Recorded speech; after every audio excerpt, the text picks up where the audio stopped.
بسم الله الرحمن الرحيم.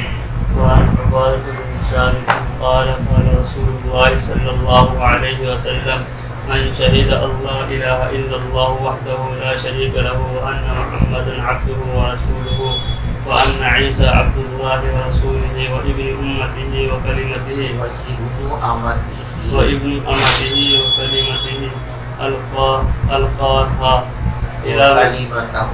ألقاها إلى مريم وروح منه والجنة والنار حق أدخله الله الجنة على ما كان من العمل متفق عليه. حضرت عبادہ ابن ثابت رضی اللہ تعالی عنہ فرماتے ہیں کہ رسول پاک صلی اللہ علیہ وسلم نے ارشاد فرمایا من شہید اللہ الہ الا اللہ، جو آدمی اس بات کی گواہی دے کہ اللہ کے سوا کوئی معبود نہیں ہے اور حضرت محمد مصطفیٰ صلی اللہ علیہ وسلم اللہ کے بندے اور اس کے رسول ہیں۔ دیکھو یہاں حضور پاک صلی اللہ علیہ وسلم کی دو صفت بیان کی گئی، ایک عبدیت اور ایک رسالت۔ عبدہ و رسولہ،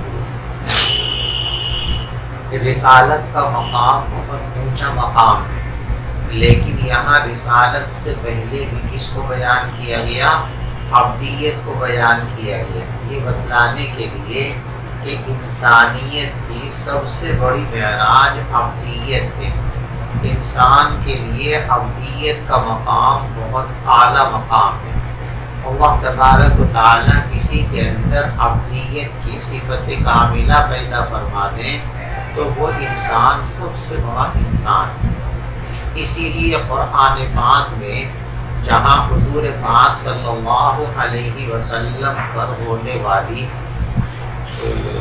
بڑی بڑی نعمتوں کا ذکر کیا گیا تو وہاں رسول پاک صلی اللہ علیہ وسلم کو عبد کہہ کر کے پکارا گیا۔ مثلا قرآن پاک کا نزول یہ بہت بڑی اور سب سے بڑی نعمت ہے۔ جب قرآن پاک میں اس نعمت کا ذکر کیا گیا تو حضور پاک صلی اللہ علیہ وسلم کو وہاں عبد سے مخاطب کیا گیا۔ الحمدللہ الذی انزل علی عبدہ الکتاب، تمام تعریفیں اس اللہ کے لیے ہیں جس نے اپنے بندے محمد صلی اللہ علیہ وسلم پر اپنی کتاب یعنی قرآن پاک کو اتارا۔ وحی ایک انتہائی بڑا اعزاز اور انعام ہے۔ اس انعام کو قرآن پاک میں بیان کیا تو کیا فَأَوْحَى إِلَىٰ عَبْدِهِ مَا أَوْحَى، اللہ نے اپنے خاص بندے حضرت محمد صلی اللہ علیہ وسلم کے پاس وحی بھیجی۔ اسی طریقے سے معراج، آپ کو آسمانوں پر بلانا اور مکہ مکرمہ سے آپ کو مسجد اقصی لے جا کر وہاں نبیوں کی امامت کرانا، یہ انتہائی بڑا اعزاز ہے اور تمام انبیاء میں یہ اعزاز صرف اور صرف نبی پاک صلی اللہ علیہ وسلم کو ملا ہے۔ اس نعمت کو قرآن پاک میں بیان کیا گیا تو وہاں بھی عبدیت کا عنوان اختیار کیا گیا۔ سبحان الذی اسریٰ بعبدہ لیلا من المسجد الحرام الی المسجد الاقصی الذی بارکنا حولہ لنریہ من آیاتنا۔ تو بہرحال عبدیت کا مقام بہت اعلیٰ ترین مقام ہے، اسی لیے رسالت سے بھی پہلے یہاں عبدیت کو بیان کیا گیا۔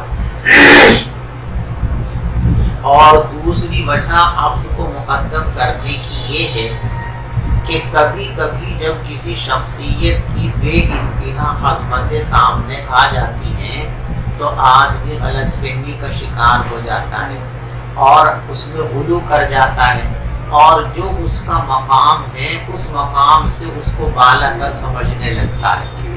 تو رسالت بہت اعلیٰ درجے کا مقام ہے، انتہائی مبارک ترین مقام ہے۔ لیکن رسالت کسی بندے کو مل جانے کے بعد وہ بندہ اللہ کا عبد ہی رہتا ہے۔ دنیا میں جتنے انسان آئے ہیں، چاہے وہ کتنی ہی بلندیوں پر اور کمالات کے مالک اور حامل ہوں، لیکن وہ عبدیت کے دائرے سے باہر نہیں جا سکتے۔ عیسائیوں نے یہی تو کیا کہ عیسیٰ علیہ السلام کے کمالات اور خصوصیات اور ان کے امتیازات کو دیکھ کر ان کو عبدیت کے دائرے سے نکال دیا اور ابن اللہ اور خدا کا شریک اور پتہ نہیں کیا کیا کہنے لگے۔ تو رسالت کے بیان کرنے سے پہلے عبد کو بیان کیا تاکہ سب کو یہ احساس رہے کہ رسول پاک صلی اللہ علیہ وسلم کمالات انسانی کے اعتبار سے ساری دنیا کے سردار ہیں، ان سے زیادہ باکمال کوئی اس کی شخصیت نہ پیدا ہوئی ہے اور نہ قیامت تک پیدا ہو سکتی ہے۔ لیکن ان سارے کمالات کے باوجود وہ عبدیت کے دائرے سے باہر نہیں ہیں۔ جیسے عام انسان اللہ کے بندے ہیں، محمد الرسول اللہ صلی اللہ علیہ وسلم بھی اپنے تمام کمالات کے باوجود اللہ کے بندے ہی ہیں۔ ان کو الوہیت کے اندر اور خدائی کے اندر شریک نہیں کیا جا سکتا، جیسے عیسائیوں نے گمراہی اختیار کی اور حضرت عیسیٰ علیہ السلام کو خدائی میں شریک گرداننا شروع کر دیا۔ جو آدمی اس بات کی گواہی دے کہ اللہ کے سوا کوئی معبود نہیں ہے، وہ اکیلا ہے، اس کے ساتھ کوئی شریک نہیں ہے، اور یہ بھی گواہی دے کہ حضرت محمد مصطفیٰ صلی اللہ علیہ وسلم اللہ کے بندے اور اس کے رسول ہیں۔ وَأَنَّ عِيسَىٰ، اور اس بات کی گواہی دے کہ حضرت عیسیٰ علیہ السلام اللہ کے بندے اور اس کے رسول ہیں اور اس کی بندی مریم کے بیٹے ہیں۔ دیکھو، مسلمان ہونے کے لیے رسول پاک صلی اللہ علیہ وسلم کی رسالت پر یقین رکھنے کے ساتھ ساتھ تمام انبیاء پر ایمان لانا ضروری ہے، تمام انبیاء کو برحق ماننا ضروری ہے۔ اگر کوئی آدمی سارے نبیوں کو اللہ کا رسول مانتا اور تسلیم کرتا ہے، بس کسی ایک رسول کے بارے میں رسالت کا انکار کر دے تو اس کا ایمان ختم ہو جائے گا، وہ ایمان کے دائرے سے خارج اور باہر ہو جائے گا۔ اسی لیے فرمایا گیا آمن الرسول بما انزل الیہ من ربہ والمؤمنون کل آمن باللہ وملائکتہ ورسلہ لا نفرق بین احد من رسلہ، ہم اللہ کے رسولوں کے درمیان کوئی تفریق نہیں کرتے کہ کسی کو رسول مانے اور کسی کو رسول نہ مانے، ایسا نہیں، بلکہ ہم کیا کرتے ہیں، تمام رسولوں کو اللہ کا رسول مانتے ہیں۔ آمنت باللہ وملائکتہ وکتبہ ورسلہ، اور میں ایمان لایا اللہ کے تمام تر رسولوں پر۔ بات سمجھ میں آ رہی؟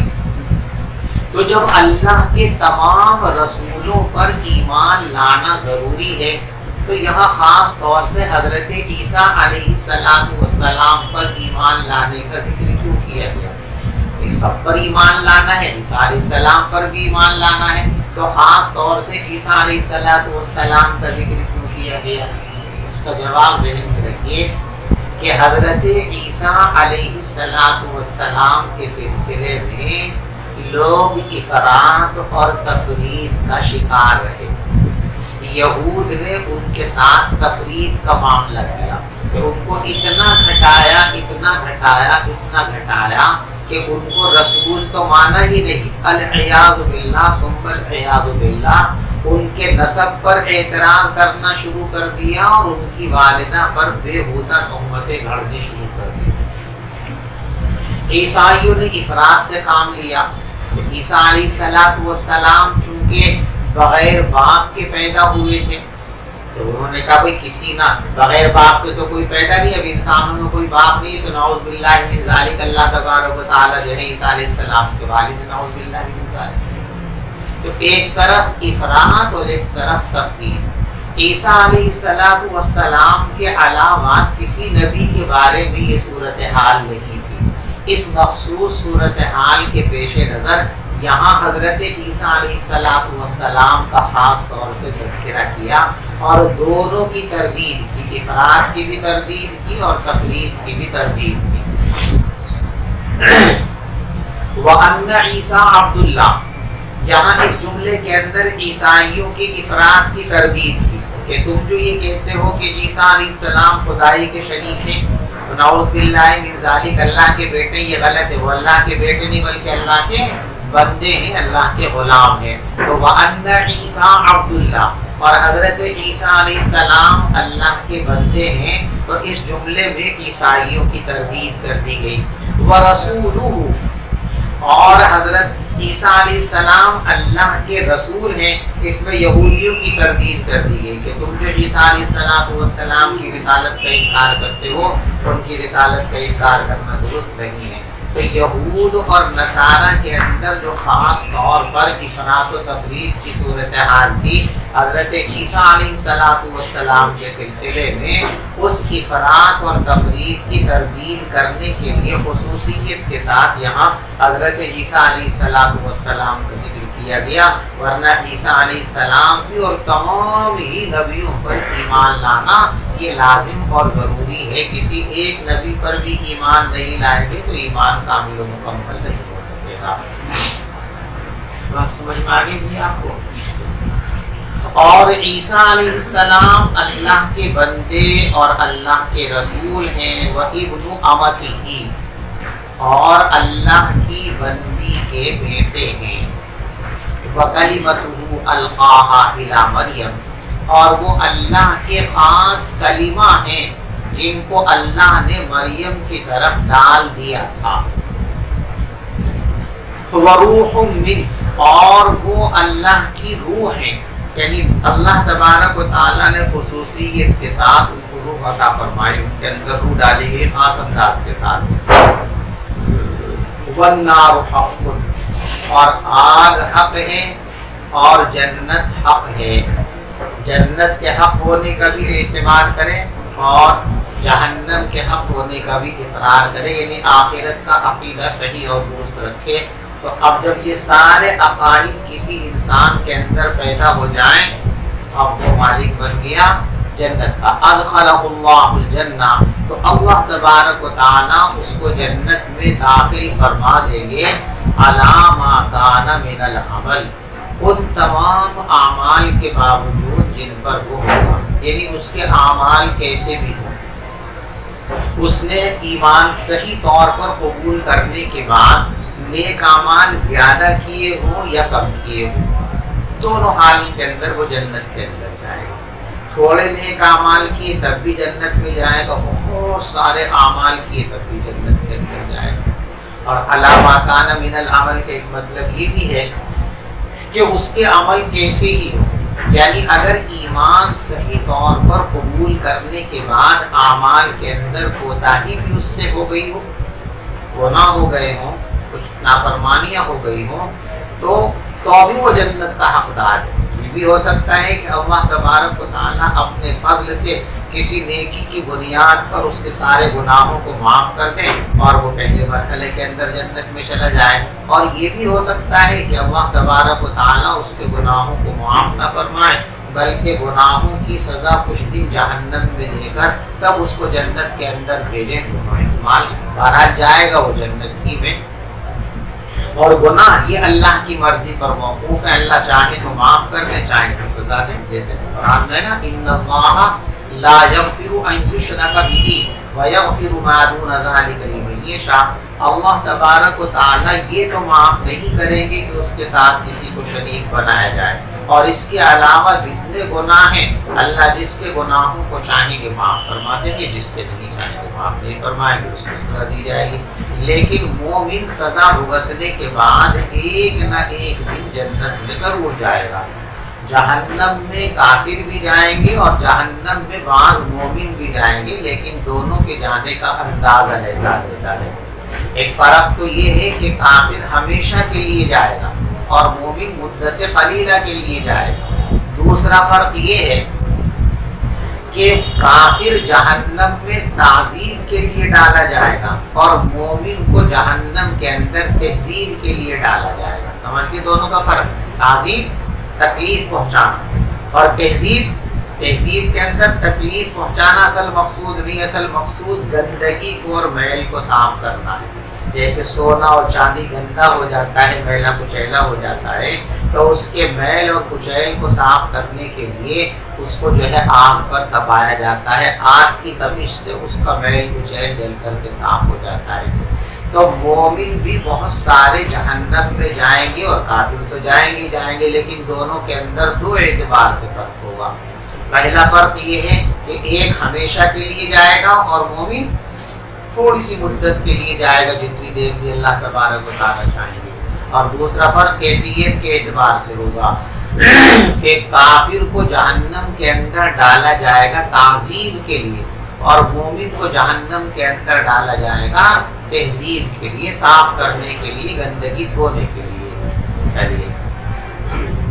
وعن عمرو بن العاص قال أتيت النبي صلى الله عليه وعن عمرو بن العاص قال أتيت النبي صلى الله عليه وسلم فقلت ابسط يمينك فلأبايعك فبسط يمينه فقبضت يدي فقال ما لك يا عمرو قلت أردت أن أشترط قال تشترط ماذا قلت أن يغفر لي قال أما علمت يا عمرو أن الإنسان أن الإسلام يهدم ما كان قبله وأن الهجرة تهدم ما كان قبلها وأن الحج يهدم ما كان قبله رواه مسلم. والحديثان المرويان عن أبي هريرة قال قال الله تعالى أنا أغنى الشركاء عن الشرك والآخر الكبرياء ردائي سنذكرهما في باب الرياء والكبر إن شاء الله تعالى. دیکھو خطبے میں یہ بات دیباچے میں بیان کی گئی تھی. صاحب مشکات رحمت اللہ علیہ نے یہ بیان فرمایا تھا کہ میں نے مصابیح السنہ کی ترتیب میں کوئی تصرف اور تغیر نہیں کیا. صاحب مصابیح نے جو کتاب اور جواب جہاں رکھا میں نے بھی مشکات کے اندر اس کتاب اور آباب کو وہیں رکھا. صاحب مصابیح نے جن روایتوں کو جس باب اور فصل کے اندر بیان کیا میں نے بھی ان حدیثوں کو اسی باب اور فصل کے اندر برقرار رکھا ہے. کوئی تغیر اور تبدل ترتیب کے اندر نہیں کیا. لیکن وہاں یہ بھی بتلایا تھا کہ البتہ ضرورت کی وجہ سے کہیں کہیں جزوی تصرف کیا ہے کہ بعض روایتوں کو میں نے دیکھا کہ ان کی مناسبت کسی دوسرے باب سے زیادہ واضح ہے تو یہاں سے ہٹا کر میں نے اس کو دوسرے باب کے اندر رکھ دیا. کہیں کہیں ایسا ہوا ہے. تو دو روایتیں ایسی ہیں جو یہاں مصابیح السنہ کے اندر یہاں مذکور تھی اسی فصل کے اندر، لیکن صاحب کتاب صاحب مشکات رحمت اللہ علیہ نے ان کو یہاں سے ہٹا کر دوسری جگہ رکھ دیا. ایک حدیث تو یہاں پر یہ تھی انا اغنى الشرکاء، میں تمام شریکوں میں سب سے زیادہ مستغنی اور بے نیاز ہوں. تو اس مضمون کا تعلق باب الریا سے زیادہ تھا، اس لیے اس کو وہاں اٹھا کر کے رکھ دیا یہاں سے. ایسے الکبریاء ردائی، بزرگی تو میری چادر ہے، والعظمت ازاری، اور عظمت یہ میری لنگی ہے. یہ اس کا تعلق باب الکبر سے زیادہ تھا اس لیے اس کو اٹھا کر کے وہاں پہنچا دیا. تو یہ دو روایتیں مصابیح السنہ کے اندر تو یہاں کتاب الایمان کے اندر اس پہلی فصل کے اندر ہیں، لیکن صاحب مشکات رحمت اللہ علیہ نے ان دونوں حدیثوں کو یہاں سے اٹھا کر ایک کو باب الریا کے اندر پہنچا دیا ہے اور ایک کو باب الکبر کے اندر پہنچا دیا ہے. بات سمجھ میں آئی؟ دیکھو اسی کو فرمایا والحدیثان المرویان، اور دو حدیثیں جن میں جو دونوں کی دونوں حضرت ابو ہریرہ رضی اللہ تعالیٰ عنہ سے مروی ہیں. دیکھو نیچے دیکھو المذکوران ہنا فی المصابیح، یعنی یہ دونوں روایتیں مصابیح السنہ کے اندر کسی باب اور فصل کے اندر ذکر کی گئی تھی۔ پہلی حدیث کیا ہے؟ حدیث قدسی ہے، قال اللہ تعالی انا اغنی الشرکاء عن الشرک، اور دوسری حدیث الکبریاء ردائی۔ تو مصابیح کے اندر تو یہ روایت یہاں کی، لیکن مشکات کے اندر ہم نے یہاں سے ان روایتوں کو ہٹا دیا ہے۔ کہاں لے گئے ہیں؟ سنذکرہما فی باب الریاء والکبر، ہم ان دونوں حدیثوں کو بیان کریں گے باب الریاء اور باب الکبر میں انشاءاللہ تعالی۔ بات سمجھ میں آ گئی؟ اب دیکھیے حدیث۔ حضرت عمرو بن عاص رضی اللہ تعالیٰ عنہ کے دل میں جب ایمان قبول کرنے کا جذبہ بیدار ہوا تو یہ حضور پاک صلی اللہ علیہ وسلم کی خدمت میں حاضر ہوئے اور حضرت سے یہ عرض کیا کہ حضرت لائیے، ہاتھ بڑھائیے، میں آپ کے ہاتھ میں ہاتھ دے کر اسلام کی بیعت کرتا ہوں، اسلام قبول کرتا ہوں۔ ان کی پیشکش پر، ان کی درخواست پر حضور پاک صلی اللہ علیہ وسلم نے اپنا دست مبارک کیسے بڑھایا، ان کا ہاتھ اپنے ہاتھوں میں لینے کے لیے؟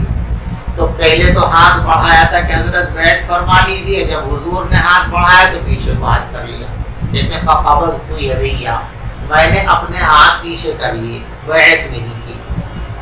پیغمبر علیہ الصلوۃ والسلام نے کہا مالک یا عمرو، کیا بات ہوئی؟ آپ نے خود ہی پیشکش کی کہ حضرت مجھے بیعت فرما لیجیے، مجھے اسلام کے حلقے میں داخل کر لیجیے، اور اپنا ہاتھ بڑھایا، اور اب میں نے ہاتھ بڑھایا تم کو اسلام قبول کرانے کے لیے، اسلام کی بیعت کے لیے، تو تم نے ہاتھ پیچھے کو سپورٹ لیے، سمیٹ لیے، کیا بات ہے؟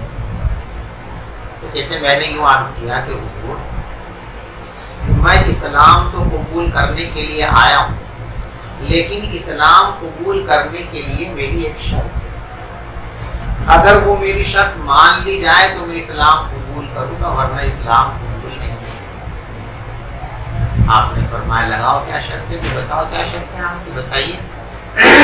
تو فرمایا ان یغفر لی، میری شرط یہ ہے کہ میں نے اپنی زندگی میں بہت سارے گناہ کر رکھے، بہت سارے جرائم کیے ہوئے، بہت سارے اللہ کے حکموں کو میں نے توڑ رکھا ہے۔ اب اگر آپ مجھے یہ ضمانت اور گارنٹی دیں کہ اسلام قبول کرنے کے بعد میرے ان تمام پچھلے گناہوں کو معاف کر دیا جائے گا، ان گناہوں کی سزا نہیں دی جائے گی، ان گناہوں کی بنیاد پر مجھ کو جہنم میں نہیں ڈالا جائے گا، تو میں اسلام قبول کر لوں۔ اور اگر میرے وہ گناہ معاف نہیں ہوں گے، ان گناہوں کی بنیاد پر مجھے جہنم میں ڈالا جائے گا، تو پھر ایمان قبول کرنے کا کیا فائدہ؟ جہنم میں نہ جلوں اس لیے ایمان قبول کر رہا ہوں، اور ایمان قبول کرنے کے بعد بھی گزشتہ گناہوں کی بنیاد پر جہنم میں جھونک دیے جاؤں، تو پھر ایمان لانے کا فائدہ تو نہیں ہوگا۔ اس لیے پہلے آپ میری یہ شرط قبول کریں، یہ وعدہ کریں کہ اسلام لے آؤں گا تو گزشتہ گناہ معاف ہو جائیں گے، ان پچھلے گناہوں کو اور کرتوت کی بنیاد پر مجھ کو جہنم میں نہیں ڈالا جائے گا۔ تو حضرت نے فرمایا کہ یہ شرط لگانے کی کیا ضرورت ہے؟ اسلام کا یہ اثر تو لازمی ہے، تم شرط لگاؤ یا نہ لگاؤ، اسلام کا تو اثر ہی یہ ہے، اسلام کا خاصہ ہی یہ ہے کہ اسلام قبول کرتے ہی گزشتہ تمام تر گناہ معاف ہو جاتے ہیں۔ تو تم شرط لگاؤ تب بھی یہ چیز تم کو حاصل ہوگی، اور شرط نہ لگاؤ تب بھی یہ چیز تم کو حاصل ہوگی۔ اور فرمایا کہ دیکھو ایمان کی خاصیت یہ ہے، ایمان کا خاصہ اور اثر یہ ہے کہ اس کی بنیاد پر پچھلے گناہ معاف کر دیے جاتے ہیں۔ اور آگے مزید آپ نے فرمایا کہ ایمان ہی میں نہیں، ایمان میں تو یہ خاصہ اور اثر ہے ہی، ایمان کے علاوہ دو اور خاص عمل اسلام کے اندر ایسے ہیں کہ ان کا خاصہ اور اثر بھی یہی ہے کہ ان اعمال کو کرنے کے بعد پچھلے تمام گناہ اللہ تبارک و تعالیٰ معاف فرما دیتے ہیں۔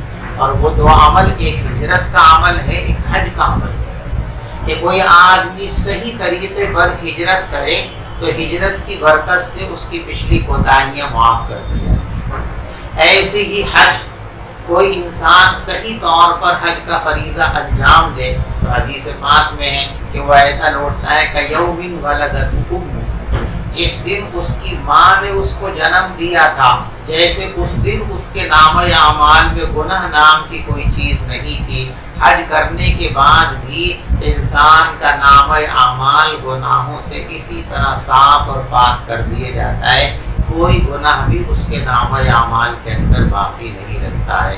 تو حج بھی گزشتہ گناہوں کی معافی کا سبب ہے، ہجرت بھی گزشتہ کوتاہیوں کی معافی کا سبب ہے، اور اسلام تو گزشتہ گناہوں کو مٹانے والی چیز ہے ہی۔